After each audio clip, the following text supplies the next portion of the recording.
Hello friends, સ્વાગત છે તમારું અમારી ચેનલ ખાના પીના ફૂડ્સમાં। તો આપણે બધા લોકો ઘરે ઘી બનાવતા જોઈએ છે। તો ઘી બનાવતી વખતે જે કીટું નીકળે છે એની આજે આપણે એકદમ મસ્ત એવી રેસીપી બનાવીશું। એટલે કે આજે આપણે બનાવીશું કીટા ઘીની કેક, યા તો તમે તેને તેની મીઠાઈ પણ કહી શકો।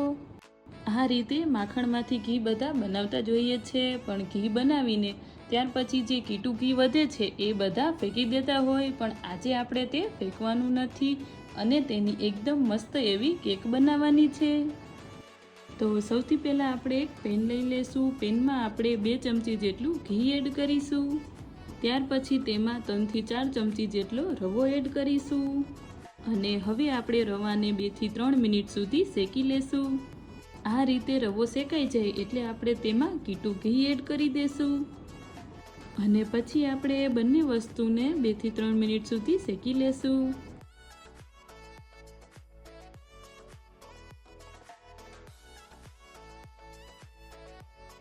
આ રીતે બંને વસ્તુ એકદમ સારી રીતે મિક્સ થઈ જાય એટલે આપણે તેમાં ગોળ એડ કરી દેશું। જો તમારે ગોળની જગ્યાએ ખાંડનો યુઝ કરવો હોય તો તમે એ પણ યુઝ કરી શકો।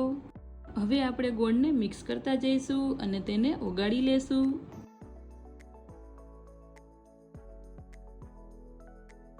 આ રીતે બધો જ ગોળ ઓગળી જાય એટલે આપણે તેમાં 1 વાટકી જેટલું દૂધ એડ કરીશું અને પછી આપણે તેને મિક્સ કરી લેશું।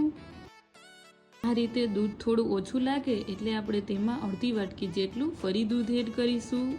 હવે આપણે દૂધને એકદમ સારી રીતે પકવી લેવાનું છે। આપણું બેટર પેનની સપાટી છોડી ના દે ત્યાં સુધી આપણે તેને પકવી લેવાનું છે।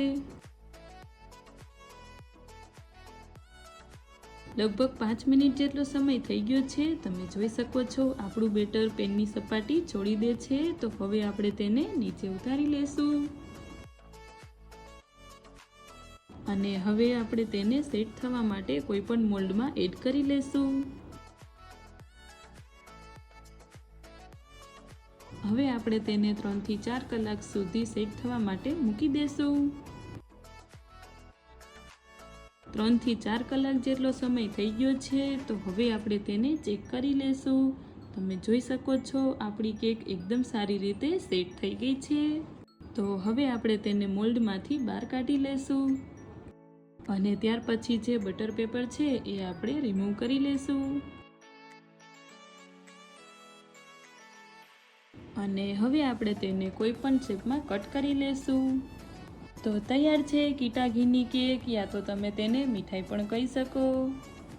જો તમે આ રીતે એક વખત કીટા ઘીની કેક બનાવી લેશો તો તમે ક્યારેય પણ કીટું ઘી ફેંકશો નહીં। તો તમે જરૂરથી એક વખત ટ્રાય કરજો।